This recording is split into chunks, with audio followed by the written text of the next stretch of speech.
पांच तत्व की कैद बना के इसके अंदर रोक दिए,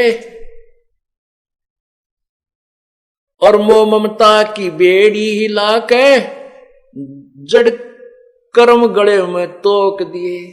पहले हाथों में थकड़ी और पैरों में एक और चैन बेल बांधी जाती जिसको बेड़ी कहते, और गल में एक और भारी वस्तु का भारी बेल डाल के और नीचे तक उन तीनों का एक कनेक्शन कर देते थे, बेड़ी का भी और नीचे हथकड़ियों का भी, और गल में वो और एक भारी वजनी वस्तु डालते थे लोहे की। तो ये क्या बताता है कि जो तुम काल की जाल में कैद में रह रहे हो, ये कैसे तुमने बांध रखा है, पांच तत्व की कैद बना के। ये शरीर आपका एक ये कैद है, ये बंधन है, इसमें आपको बांध दिया, इसमें डाल दिया, इस जेल में। इसमें बांधने के क्या क्या बेड़ी और हथकड़ी और तोक हैं। कहते हैं मोह ममता की बेड़ी लाके एक दूसरे में, ये मेरा पुत्र है, ये मेरी पुत्री है, ये मेरी काया, ये मेरा जो है ना संपत्ति है, ये मेरी कोठी है, कार है। कहते ये जो मोह ममता की बेड़ी तेरे बांध रखी है, और फिर जड़ कर्म गले में तोक दिए, जड़ कर्म गले में तोक दिए कि तेरा कर्म अच्छा करेगा तो अच्छा मिलेगा, बुरा करेगा तो बुरा मिलेगा। ये और हमारे गले में बांध दिए इसने। तो फिर क्या बताते हैं, काम क्रोध अहंकार लोभ का ये खूब बुना दिया जाल तने। एक बहन ने अपनी आत्मकथा बताई, इस सत्संग को सुनकर। 5 दिन का सत्संग किया था हमने एक जगह, तो सत्संग को वो सुनती रही, उसमें वो नास्तिक हो चुकी थी। एक सहेली ज्यादा प्रार्थना करके उसको हमारे सत्संग में लाने लगी, फिर उसको रुचि सी बढ़ने लगी, क्योंकि ये ज्ञान वर्तमान में सुने ज्ञान से भिन्न था। जब उस माई ने फिर उपदेश लिया, उपदेश लेकर के फिर इस दास के सामने अपनी वो दुख भरी कहानी सुनाई। वो कहने लगी, महाराज जी मैं कति नास्तिक हो गई थी, और पहले मैं ढेर सारी पूजाएं किया करती थी। मेरे नास्तिक होने का कारण क्या था? उसने बताया कि मेरी शादी हुई थी, एक पुत्र की उत्पत्ति हुई। वो लड़का हुआ 5-4 शादी के भी 4-5 वर्ष के बाद, और लड़का जब छोटा ही था इसके पिता की मृत्यु होगी एक्सीडेंट में।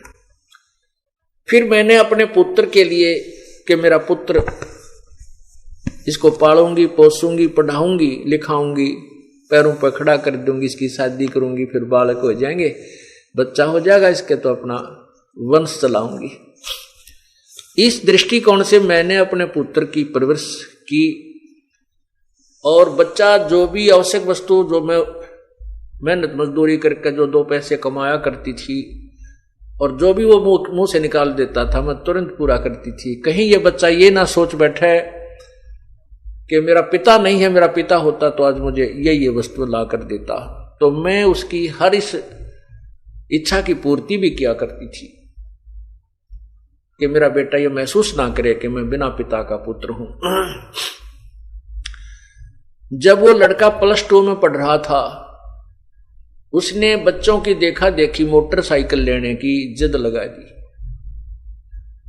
मैं बहुत डरा करती थी कि इसका पिता भी ऐसे ही मृत्यु को प्राप्त हुआ था एक्सीडेंट में, और कहीं ये मेरा बेटा मोटरसाइकिल पे मार ना खा जाए।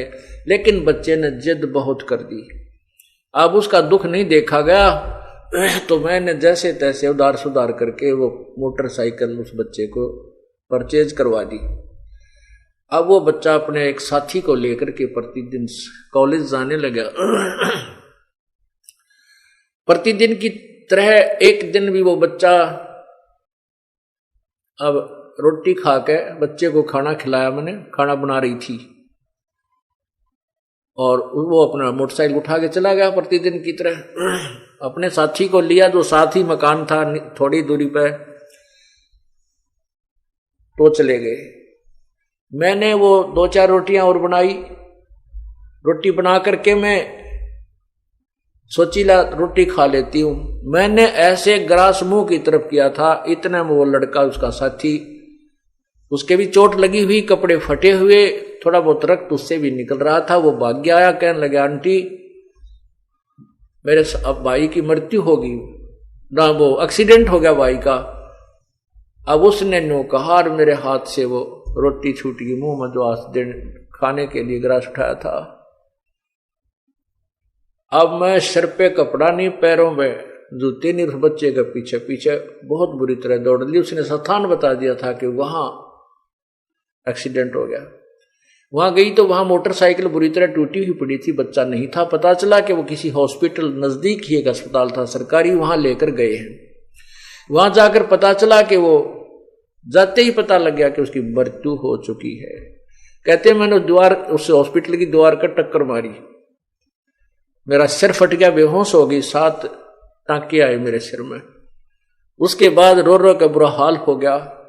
और जितनी भी पूजाएं मैं किया करती थी, ठाक है मैंने कुर्डिया पर फेंक दियो, देवताओं की मूर्ति मारती, और वो पितरों की जितने भी पूजाएं मैं करती थी, क्योंकि मैं ढेर सारी पूजाएं करती थी, मैंने कोई स्थान नहीं छोड़ा। जिसने भी जो बता दिया कि वहां भी जाइए, वहां भी जाइए, सारे सब पूजाएं मैं करती थी, देवी देवताओं की, ब्रह्मा विष्णु जी की, शिव जी की, हनुमान जी की, संतोषी माता की, शेराणी माता की, बाबा श्याम जी की, यानी जो भी हरिदास जी की, गरीबदास जी की, यानी जहां भी जिसने मुझे नियर बाई बताया मैं उड़े जाया करती कि हे भगवान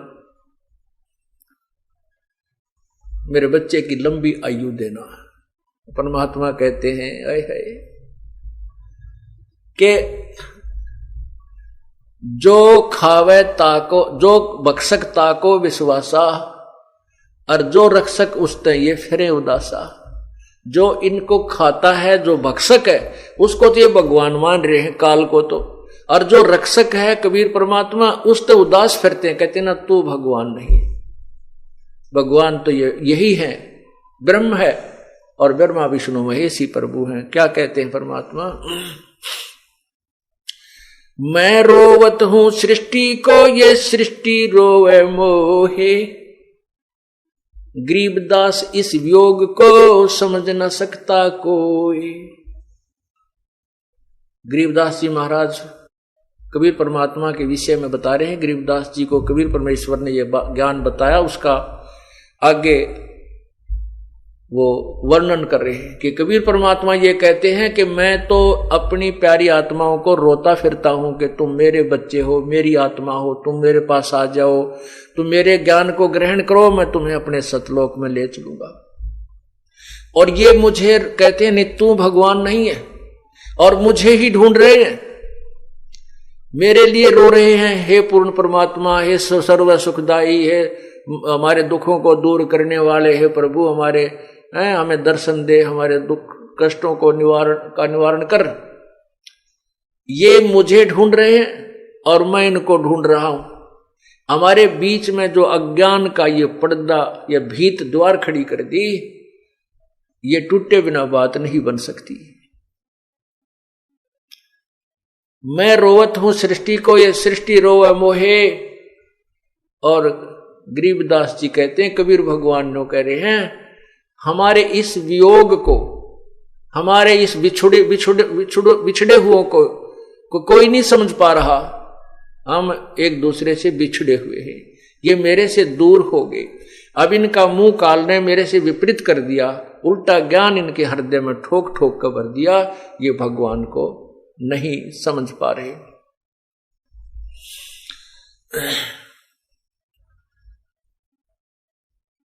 तो यहां बताया कि एक माई का पति मरा, वह दुख में माथा फोड़े थी। फिर उस माता ने, उस बहन ने उपदेश लिया। मैंने कहा बेटी ये तो काल का भयंकर जाल है, ना जाने कितनी बार ये पुत्र जान लिए, ना बेरा कितनी बार हमने ये चक्कर लगा लिए। और एक बात और विशेष समझ लेना कि परमात्मा की तेरे ऊपर एक विशेष कृपा हुई है।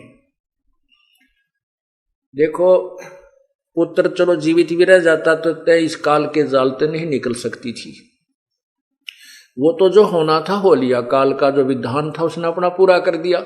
अब ये सर्वस्व समाप्त करके भी और तुझे ये मार्ग मिल गया तो समझ लेना तेरा कुछ भी नहीं बिगड़ा है। तेरे ऊपर एक विशेष उपकार है परमात्मा का कि अब तेरी रुचि पूर्ण रूप से प्रभु में लगेगी। ज्ञान समझ में आ गया और कोई मोह ममता का कारण तेरे लिए रहा नहीं। अब जैसे परमात्मा क्या कहते हैं, कबीर जी कहते हैं, हम घर फूक्या अपना और लुका लीन हाथ, उसका घर भी फूक देवा जो चले हमारे साथ। परमात्मा कहते हमने तो अपना घर जला दिया और एक बढ़ता हुआ मसाल हाथ में ले रखा, मिराड मसाल, और उसका भी घर फूक दें जो हमारे साथ चलेगा, उसका भी घर का नाश कर देते हैं। अब यहां इस बात को समझना है कैसे नाश करते हैं। हमारे शरीर में और ज्यादा जो मोह ममता रूपी घर किए हुए हैं ये अड़ंगा भरा है। कहते हैं जो हमने तो अपना ये घर साफ कर लिया, फूक फाक दिया, इसके अंदर जो कबाड़ भरा था, और उसका घर भी फूक दिया जो हमारे साथ अर्थात हमारा पंथी होगा, हमारा हम सफर होगा, हमारे अनुसार जो चलेगा, उसका भी ये सारा कबाड़, उसके घर के अंदर का सारा गंद जला देंगे। हम घर फूक्या अपना और लुका लेना हाथ, उसका घर भी फूक देवा जो चले हमारे साथ। एक बार श्री नानक जी अपने दो शिष्यों के, विशेष शिष्य थे उनके साथ भ्रमण पर जा रहे थे। एक वृद्धा उनकी बहुत अच्छी सेविका थी, वो उनके वहां रुके, तीनों जने। बुढ़िया ने बड़ी सेवा करी, गायें बांध रखी थी। हाँ, पहले वो जाते थे तो बुढ़िया बहुत ज्यादा समय गुरुजी के पास बैठ करके ज्ञान सुनने में लगाती थी। दूसरी बार जब वो दूसरी तीसरी बार गए तो वह बुढ़िया ने गाय ले ली मोल। गाय लेकर के उसको परवरिश में लगी रहती थी। गुरुजी गए तो उनको अच्छा दूध, गाय का, फिर दही मक्खन, खूब सेवा की। और गुरुजी के पास थोड़ी बैठे, गाय के संभाल घनी करे और बैठे जब गाय की चर्चा कर दे। गुरुजी गाय बहुत अच्छी है, इतना दूध देती है, ये तो 2 महीने पहले भी, 1 महीना पहले दूध देना बंद करती है, फिर तुरंत ब्याह जाती है। अब फिर क्या कहती है परमात्मा, जब गुरुजी चलने लगे, सुबह न बोले भगवान करे बुढ़िया तेरी गांव मरियो। ओ ले भाई, ये गांव मरियो, ये आशीर्वाद दे दिया कि परमात्मा रब करे तेरी गांव मरियो। अब बुढ़िया भी गुरुजी के मुंह का ना देखे, भाई यूं के कया, गुरुजी ने अच्छी सेवा करी, दूध पियाया, घी खवाया, गाय का, ये मरियो। तो आगे चल के वो दोनों शिष्य पूछने लगे, गुरुदेव आपने उस बुढ़िया का दिल तोड़ दिया, वो तो बड़ी खुश हो रही थी गाय को पाल करके, और आपने दुर्शीष दे दी कि उसकी गाय मरे और वो तो बहुत दुखी हो जाएगी। तो गुरुजी बोले भाई फिर बताऊंगा इस प्रश्न का उत्तर, अभी मैं कुछ नहीं दे सकता। अब वह तीसरे दिन गांव वर्गी बीमार होकर गाय मर गई। बुढ़िया 2-4 दिन तक दुख पाई, फिर वह फुर्सत होगी तो पहले तो वो नित्यनेम सुबह का जो गुटका भी ना कर पावा थी, उस गाय मुर्जी पुड़ रह जाती, दिन मरण के रह रहे, थोड़े कति बुढ़ा पावर या कोडी कोडी चालर गां के चिपटी रही थी, भजन ना करे थी। तो फिर वह बुढ़िया ने, वो भजन का समय खूब मिल गया, अपना अच्छा भजन करे, सुबह शाम दोपहर दिन में भी उलगी सी होगी। फिर गुरुजी आए 2-1 महीना के बाद। अब उन चेलों को ये हो रही बुढ़िया जाते बोगरा मारेगी महाराज, तू खड़ा आ गया मेरी गांव वर्गी, आशीर्वाद दुर्शाशीष दे के गए थे। तो जाते ही बुढ़िया ने बड़ी सेवा करी, खाट बिछाई, बैठाए गुरुदेव को। तब परमात्मा गुरुजी ने पूछा कि बुढ़िया सुना कुछ भजन सिमरन ठीक बन रहा है, बिलाजी मौज होगी, और आपका जो वचन फल गया वो गां मरगी, व गां ना मरा होता मैं मरूं, अर्थात मैं अधूरी जाति, मेरी भक्ति नहीं बनती प्रभु व गां की मृत्यु होने से, और मुझे भजन का समय मिल गया, आपने मेरे ऊपर बड़ा रहम किया। तो परमात्मा ने कहा बुढ़िया उस समय तक तने मैं बहुत बुंडा लग गया, जब तक तुम अंदर अंदर खूब गाल दे थी मेरे, ती बताइयो किसे गुरुजी हुए, मेरे पशुओं ने मार कर राजी है, कहा जी एक बार तो मन में खोट आया था, परंतु बाद में समझ में आई। तब परमात्मा उस गुरुदेव ने बताया श्री नानक जी ने कि बुढ़िया ये काल का जाल है, ईब तेरा कौन सा पहलवान बनने का समय है, अपने 2 रोटी खा लू की सूखी भजन करे, बताई दूध मत के काटेगी, के दही न फूकेगी, टाइम तेरा थोड़ा सा रह रहा है, भक्ति तू कर नहीं रही थी, सारा दिन गां की चर्चा चल रही थी, इससे के चक्कर में रह थी, मैं भी तेरे पास डटा तो तूने सारा दिन में तो जो है ना 10% मेरी बात सुनी, 90% तू अपने झंझट में फंस रही थी। अब तेरे उपकार के लिए ये आशीर्वाद देना पड़ा कि तेरी या गौ यहां से छूटे। तो पुण्यात्मा फिर बुढ़िया का कसूती समझ में आ गई, अके भगवान कति नाश हो गया था, मेरे तो अंतिम समय आ रहा था और कति राम नाम की रुचि रही नहीं थी, गाय मुड़ रही थी। तो पुण्यात्मा संत जो करते हैं वो ठीक करते हैं, भगवान जो करता है वो बहुत अच्छा करता है। उसके लिए क्या बताते हैं कि कोट जन्म तन भर मत होगे, कुछ ना हाथ लगा रे, कुकर सुकर खरबा बोरे कौआ हंस वगारे, कोटि जन्म तू राजा की न मिटी न मन की आशा, और भिक्षक होकर दर दर घूम लिया, ये मिला ना निर्गुण रासा।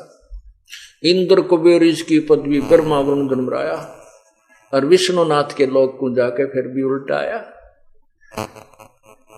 अब उस माई का यह बात समझ में आई तो वो घनी खुश होगी, नवली बेटा तक गया सोयो तो दुख भुला नहीं जाता, लेकिन अब काम सीधा मिल गया मुझे। अपनी भक्ति की बुढ़िया ने खूब डट के, और कहते हैं वहां उसके दूसरे पड़ोसी बता रहे थे कि शाम के समय एक पैर नीचे बुढ़िया का, एक पैर ऊपर, और नो कड़लाएं जैसे नो की नो सुबह बैठी पाई मरी पाई, आराम से गई, यानी इतना सुंदर मौत हुई पता भी नहीं चला। तो पुण्यात्माओं इस काल के जाल को परमात्मा ही समझा सकता है। कहते एक तरफ तो कंस बनाया कृष्ण भगवान तू ही, अपना स्वार्थ सिद्ध करने को बना दी चारों खान तू ही। अब देखो काल का कितना जबरदस्त जाल है। एक तरफ तो कंस राक्षस पैदा कर दिया दुर्बुद्धि, और उसने उसके द्वारा फिर अपनी ही बहन को यातनाएं दिलवाई। आकाशवाणी खुद कर दी काल ने कि तेरी मृत्यु तेरी ही बहन की 8वीं संतान से होगी, तेरे मारने वाला तेरी बहन की कोख से उत्पन्न होगा। बताइया कि 8 लाग रही थी, होना था वो हो जाता। ये क्यों बोली आकाशवाणी? किसने बोली? इस काल ने बोली। ये सारे कुकर्म खुद करवाता है, जीव को दोषी बनवा देता है और फिर सजा देता है। अब कंस को कौन ज्ञान समझावे? कंस एक तरफ तो उस आकाशवाणी को सत्य मान रहा है कि जो उसमें कहा वो सत्य है कि तेरी मृत्यु तेरे ही बहन की 7वीं यानी कोख से उत्पन्न हुई संतान से होगी। अब पुण्यात्माओं जब उसको कोई विद्वान गुरु मिलता तो उसको कहता कंस जब इस आकाशवाणी को तो शुद्ध मान रहा है तो इसको फेल कैसे कर देगा? अब तू अपनी सूझबूझ से भगवान के आदेश को कैसे चेंज कर सकता है? या तो होगी तो होगी, तू और पाप इकट्ठे मत कर। अब इतनी दुर्बुद्धि होगी थी उसकी कि उसने अपने आप भगवान से भी बड़ा बनने की चेष्टा की। एक तरफ तो आकाशवाणी को सत्य मान रहा है कि तेरी मृत्यु होगी, ऐसे ही होगी, और फिर उसको निष्क्रिय करने के लिए अपनी बकवास शुरू की।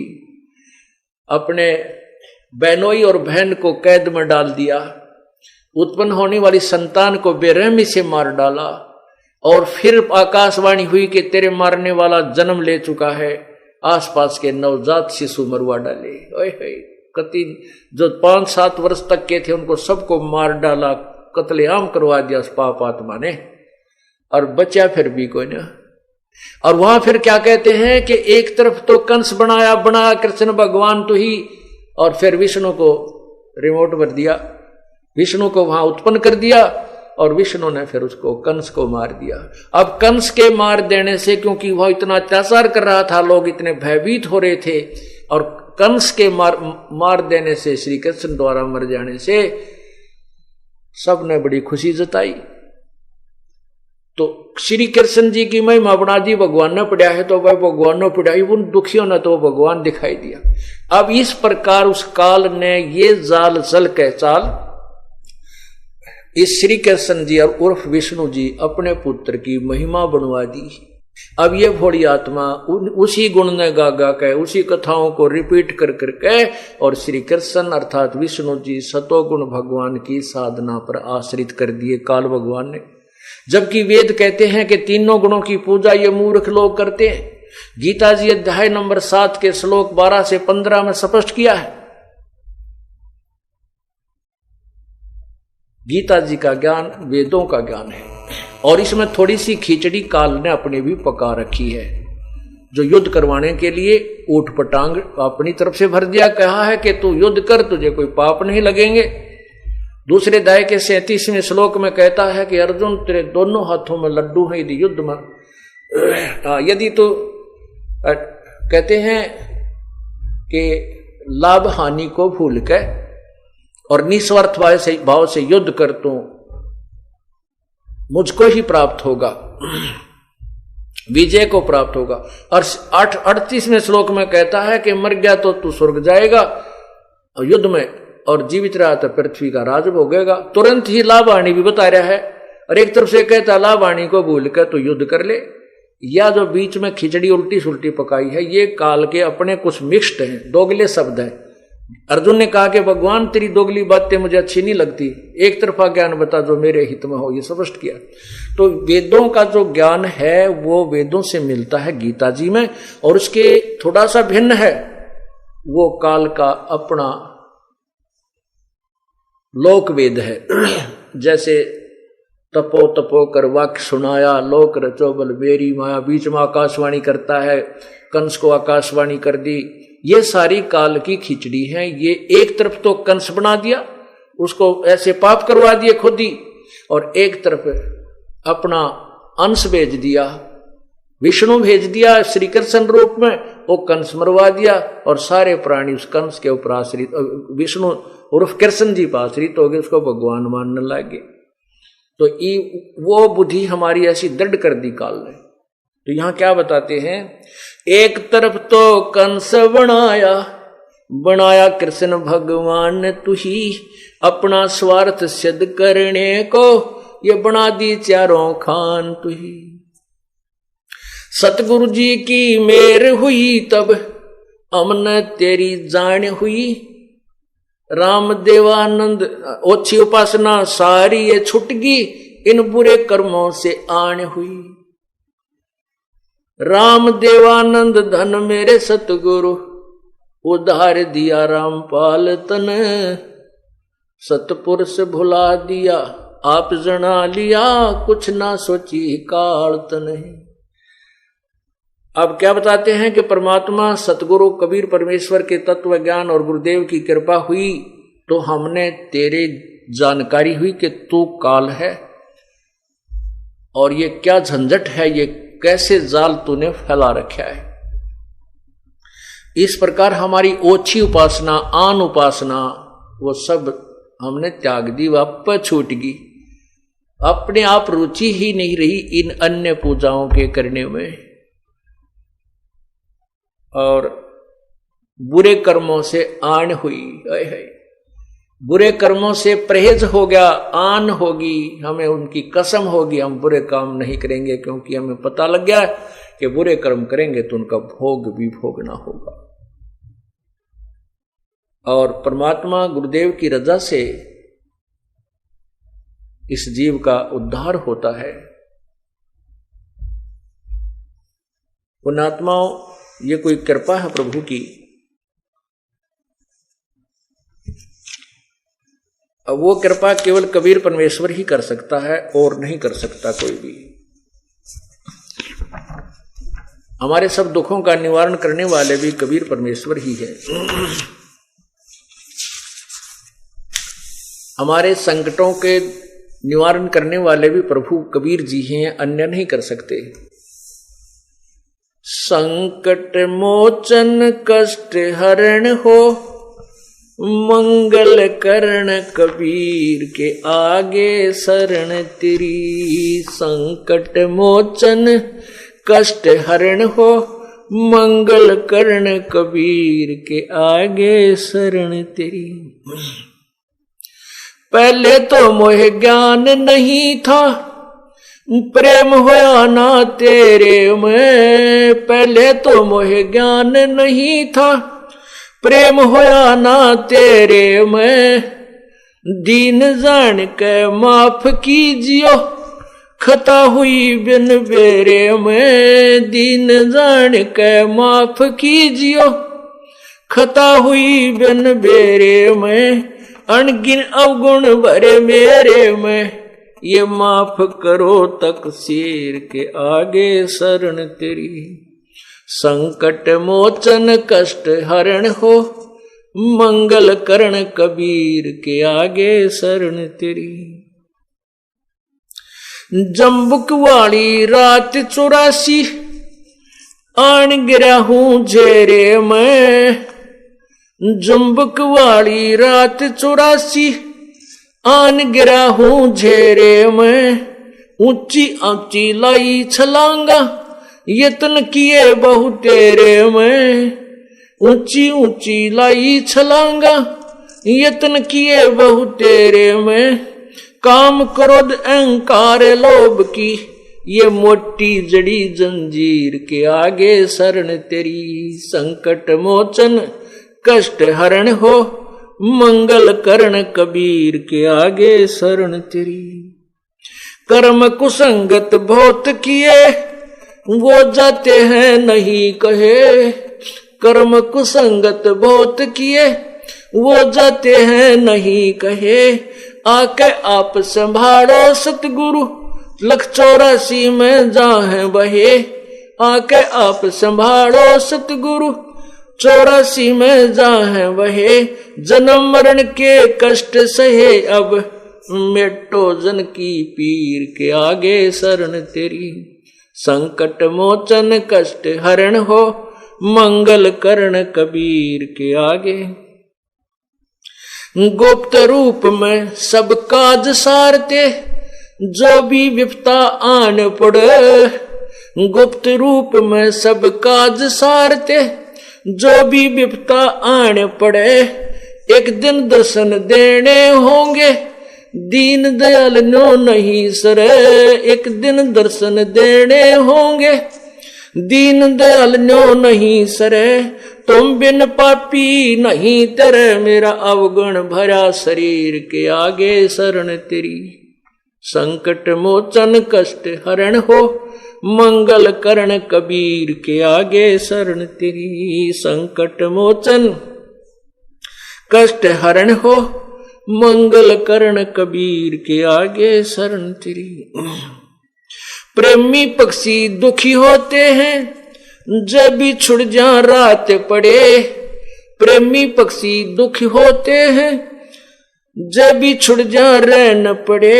हम युगों युगों के बिछुड़े फिरते, कैसे अब मन धीर धरे।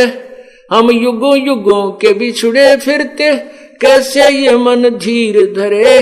जैसे जलबन मीन मरे, मेरी ऐसी हुई तासीर के हो आगे शरण तेरी। संकट मोचन कष्ट हरण हो, मंगल करण कबीर के आगे शरण तेरी। संकट मोचन कष्ट हरण हो, मंगल करण कबीर के आगे। रजा तेरी से दादू नानक जी का, सतलोक में वास हुआ। रजा तेरी से दादू नानक जी का, सत्यलोक में वास हुआ। 100 प्रश्न उत्तर कीने, तब धर्मदास को विश्वास हुआ, 100% उत्तर कीने तब धर्मदास को विश्वास हुआ। भगत के कारण ख्वास हुआ जागी, सुल्तानी की तकदीर के आगे शरण तेरी। संकट मोचन कष्ट हरण हो, मंगल करण कबीर के आगे शरण तेरी। हिरण वाला पैर उलझा लिया, हिरण वाला पैर उलझा किया, पड़ मोह माया के चक्कर में। हिरण वाला पैर उलझा लिया, पड़ मोह माया के चक्कर में। अब मोहे ज्ञान होया मैं आया, इस काल बलि की टक्कर में। अब मोहे ज्ञान होया मैं आया, काल बलि की टक्कर में। हरदम तेरा करूं जिक्र में, आन पड़ी मोए भीड़ के आगे शरण तेरी। संकट मोचन कष्ट हरण हो, मंगल करण कबीर के आगे शरण तेरी। पावचनों के लालच में ये बंदर वाली मूठ गई, पावचनों के लालच में ये बंदर वाली मूठ गई। मूठ खुले ना जान बचे ना, हे साहेब या कौन हुई। मूठ खुले ना जान बचे ना, हे साहेब ये कौन हुई। रामपाल सतगुरु शरण लई खाई, शब्द दूध की खीर के आगे शरण तेरी। संकट मोचन कष्ट हरण हो, मंगल करण कबीर के आगे